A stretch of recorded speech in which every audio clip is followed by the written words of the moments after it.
আমি কোন রাজনীতি দলের রং নিয়ে বলছি না।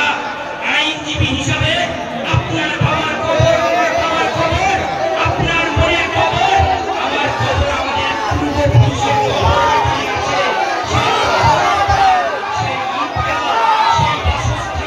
সেই মসজিদকে রক্ষা দাবিতে শুধু এটাই বলবো, সমাজকে বার্তা দেব, আপনারা আন্দোলন করছেন, সবকিছু ঠিকই আছে, কিন্তু আন্দোলন শুধু হাত ফুটের মধ্যে করলে হবে না।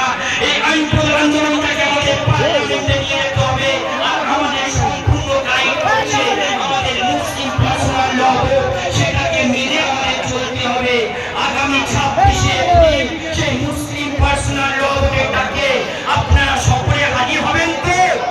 আপনারা লড়তে রাজি আছেন? রাজা বিন্দু পর্যন্ত মৃত্যু পর্যন্ত আমি আইনজীবী হাসিবুল বলছি, আমার এখনো পৌঁছায়নি। শুনে না, ছোট টাইগারের কাছ দিয়ে আরএসএস দাঙ্গাবাজ দল এমন কর্মের গটকা দেব, আইন পাস করেছ কোনোদিন, এমন কর্মের গটকা দেবে, সেদিন বুঝতে পারবে দেশ ছেড়ে সেদিন বিদেশে পালাতে হবে। তাই আপনাদেরকে বলছি, আপনারা শান্তভাবে, সুনির্দিষ্টভাবে, ইসলাম মানে শান্তি, শান্তিপূর্ণভাবে আন্দোলন করুন, এটাই আমার অনুরোধ। আর দল মত নির্বিশেষে, কে আহলে হাদিস, কে হিজবুল্লাহ, কে